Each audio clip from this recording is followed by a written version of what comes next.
Hello दोस्तों, मैं इंद्रेश अपने YouTube channel Indresh GS classes में आप सभी का स्वागत करता हूं। दोस्तों, जो हमारे कल की ईवीएस की जो है क्लास थोड़ी सी बच गई। ठीक है, हम लोग 15 क्वेश्चन ही किए थे, तो आज हम लोग फिर जो बचे हुए 15 क्वेश्चन हैं उनको विथ डिटेल के साथ क्या कर लेते हैं। ठीक, तो आप लोग ज़्यादा से ज़्यादा क्या करिएगा, सपोर्ट करिएगा और चैनल को क्या कर लीजिएगा, सब्सक्राइब कर लीजिए। जो बचे हुए 15 क्वेश्चन है उसको कर लेते हैं। ठीक है, आज संडे है और हिंदी की क्लास आप लोगों को पहले ही चल चुकी है, तो आप लोग हिंदी की क्लास जरूर जाके देख लीजिएगा। ठीक है, और जितना हो सके थोड़ा वीडियो को शेयर भी कर दिया करिए। ठीक, चलिए अगला क्वेश्चन है, क्वेश्चन नंबर 136। पर्यावरण अध्ययन की कक्षा में विद्यार्थियों में खोज से संबंधित दक्षताओं का विकास करने के हेतु एक शिक्षक निम्न में से किसका चुनाव करेगा। तो पाठ्य पुस्तक को निर्धारित समय में पूरा करेगा, बिल्कुल गलत बात है। ठीक है, ऐसे पाठ्य पुस्तक जिसे अधिकांश विद्यार्थी पसंद करते हैं, ये भी गलत बात है।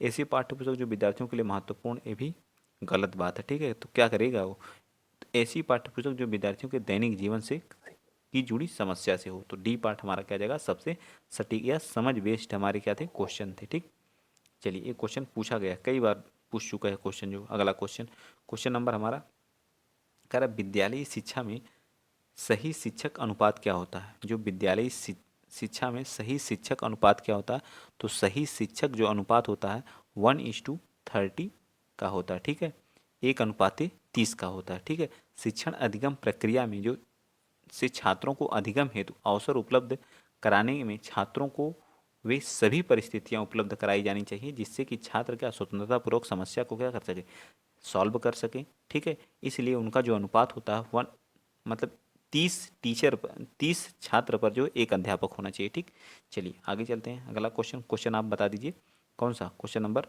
138। मौसम के दृष्टिकोण से उष्णकटिबंधीय प्रदेश का प्रमुख लक्षण क्या है। जो उष्णकटिबंधीय होते हैं उनका प्रमुख लक्षण क्या, वर्ष भर वहाँ गर्मी होती है या फिर ठंड में अधिक ठंड एवं गर्मी में हल्की गर्मी, साल भर अधिक जाड़ा या ठंड, ठंड में कम ठंडी एवं गर्मी में हल्की गर्मी। तो कौन सा हमारा राइट हो जाएगा, 129 का। तो ए पार्ट वहाँ क्या होती है, वर्ष भर क्या होती है, गर्मी होती है। क्या होती है, वर्ष भर क्या होती है, वहाँ गर्मी होती है। जहाँ उष्णकटिबंधीय जो क्षेत्र होते हैं वहाँ हमेशा क्या होती है, गर्म ही मौसम रहता है। ठीक है, पूरे वर्ष भर क्या होती है, वहाँ गर्मी ही रहती है। ठीक, चलिए आगे चलते हैं। नेक्स्ट अगला क्वेश्चन, क्वेश्चन आप 39 बताएंगे। बताइए 39 क्या करा कि जो पर्यावरण पर्यावरण की पाठचर्या में शामिल होना चाहिए, क्या होना चाहिए। जो हमारा पर्यावरण, जो हमारा ईवीएस है, उसकी जो हमारा कैर मतलब सिलेबस है, उसकी पाठचर्या में क्या शामिल होना चाहिए। स्कूल का वातावरण, बच्चों के अनुभव, उपरोक्त उपयुक्त पाठ्यक्रम या उपरोक्त में से सभी। तो इसमें सारी चीज़ें, उसका बच्चे का अनुभव भी शामिल होना चाहिए, स्कूल का वातावरण भी शामिल हो, उपयुक्त पाठ्यक्रम भी। यानी कि हमारा क्या जाएगा, डी पार्ट हमारा इसका क्या जाएगा, राइट आंसर हो जाएगा। क्या जाएगा, डी पार्ट हमारा क्या जाएगा, राइट। नेक्स्ट बताएंगे क्वेश्चन नंबर 40।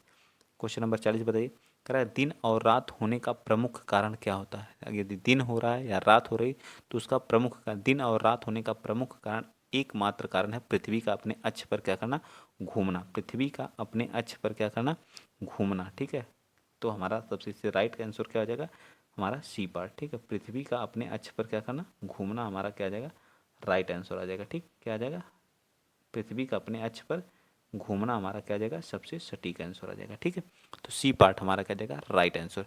पृथ्वी अपने अक्ष पर झुकी हुई है, इस कारण क्या होता है, दिन और रात होते हैं।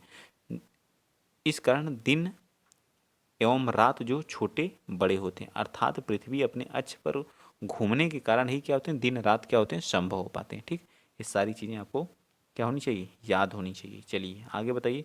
जो लोग पहली बार चैनल पे विजिट करें, प्लीज़ चैनल को सब्सक्राइब कर लीजिए और शेयर भी कर दीजिएगा। ठीक है, बच्चों के सीखने के तरीकों पर सबसे पहले अध्ययन करने वाले व्यक्ति कौन थे। तो बच्चों के सीखने पर सबसे पहले जो अध्ययन किए थे वो कौन से व्यक्ति थे, तो जिन पियाजे और कौन थे वाइगोत्स्की साहब। तो कौन थे, वाइगोत्स्की साहब। ये दोनों लोग क्या थे, एक मनोवैज्ञानिक थे। ठीक है, पियाजे द्वारा जो संज्ञानात्मक सिद्धांत तथा वाइगोत्स्की द्वारा सामाजिक विकास का क्या दिया गया था, सिद्धांत दिया गया था। ठीक है, याद रहेगा। आइए चलते हैं नेक्स्ट अगला क्वेश्चन, क्वेश्चन आप बताएंगे 142। 142 क्या कर रहा है, प्राकृतिक पर्यावरण के प्रमुख घटक हैं। बताइए, प्राकृतिक जो हमारा पर्यावरण, नेचुरल पर्यावरण है, उसके प्रमुख घटक कौन है। सभी जीव, भू आकृति कारक, जलवायु कारक, ये सभी। तो इसमें से हमारा क्या जाएगा, राइट आंसर ए सभी। हमारे भू आकृतियाँ भी हैं, जलवायु कारक भी हैं, सभी जीव भी हैं, भू आकृति एवं कारक भी हैं। तो इस तरह से हमारा क्या जाएगा, डी पार्ट राइट। ठीक, आगे चलें। क्वेश्चन नंबर अगला बताएंगे आप 43। पर्यावरण अध्ययन की कक्षा में बच्चों के अनुभवों को महत्व देना चाहिए, क्योंकि क्या होता है, बच्चों को अपनी बात बताने में आनंद आता है। गलत बात है, ठीक है, बिल्कुल गलत बात है, ठीक, बिल्कुल गलत बात है, ठीक। बच्चे इससे बच्चों को अदाई कौशल पर, ये भी गलत बात है। अभिव्यक्ति कौशल, ये भी गलत है। तो इस तरह से कौन हमारा डी पार्ट क्या हो जाएगा, राइट हो जाएगा, ठीक है। डी पार्ट क्या कर रहा है कि विषय को, बच्चों के अनुभव को जोड़ने पर सीखने की प्रक्रिया को क्या, उनको बढ़ावा मिलता है, ठीक। तो डी पार्ट हमारा राइट। नेक्स्ट बताएंगे क्वेश्चन नंबर 44। बताइए क्वेश्चन नंबर 44 का रहा कि हमारे शरीर के किस अंग के द्वारा अमोनिया को यूरिया में बदला जाता है। जो हमारी अमोनिया होती है वह हमारे शरीर को, हमारे शरीर के किस अंग से यूरिया में क्या की जाती है, कन्वर्ट की जाती है। 144 का राइट आंसर क्या आ जाएगा, ये पार्ट हमारी किसके द्वारा, यकृत के द्वारा, किसके द्वारा, यकृत के द्वारा क्या किया जाता है। जो हमारा लीवर होता है, मानव शरीर की सबसे बड़ी ग्रंथि होती है, जिसका प्रमुख कार्य होता है अमोनिया को यूरिया में बदलना होता है। इसे हम यूरिया मूत्र के साथ शरीर से बाहर आ जाता है, ठीक है। 145 का।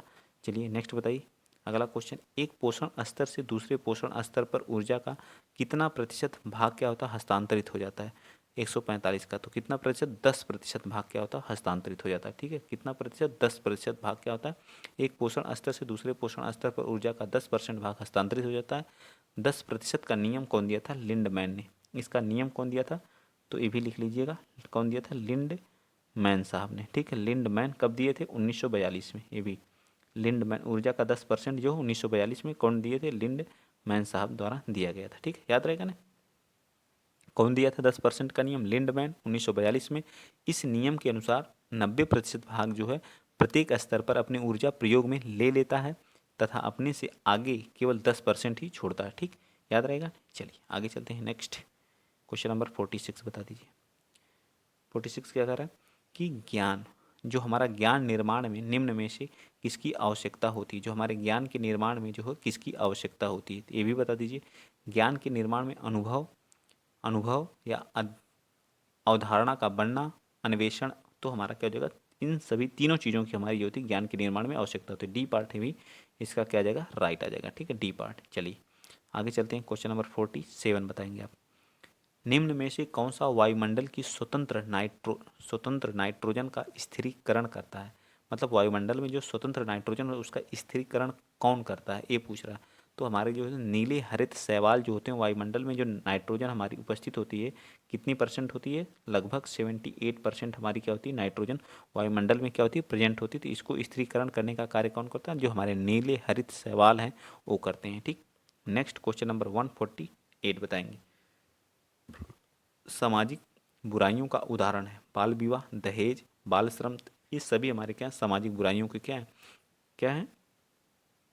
जो हमारा बाल विवाह है, बाल श्रम है, दहेज है, ये सभी हमारे क्या हैं, सामाजिक बुराइयों के अंतर्गत आते हैं, ठीक है। आगे चलें। चलिए जो लोग प्लीज़ चैनल पे पहली बार विजिट कर रहे हैं तो आप लोग शेयर कर दीजिएगा चैनल को, और क्या कर लीजिएगा, सब्सक्राइब भी कर लीजिएगा, ठीक है।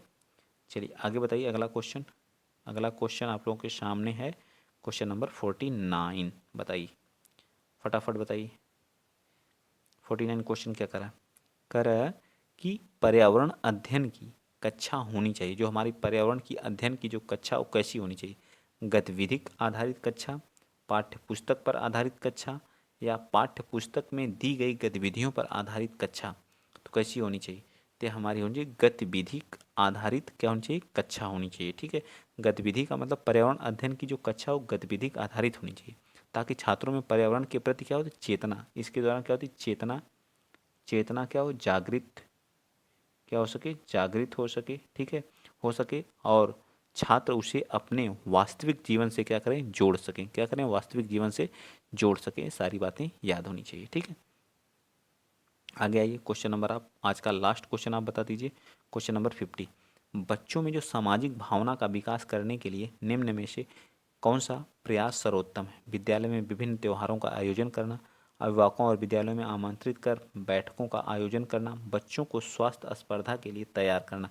तो बच्चों के स्वस्थ स्पर्धा के लिए तैयार करना हमारा सबसे सर्वोत्तम प्रयास होता है, ठीक है। अगर वीडियो आप लोगों को अच्छा लगा है और ऐसा ही वीडियो आप लोगों को पर डे चाहिए तो आप लोग चैनल को सब्सक्राइब कर लीजिए। जो लोग पहली बार चैनल पे विजिट कर रहे हैं तो वो लोग भी सब्सक्राइब कर लें और वीडियो को आगे भी शेयर कर दिया करिए, ठीक है।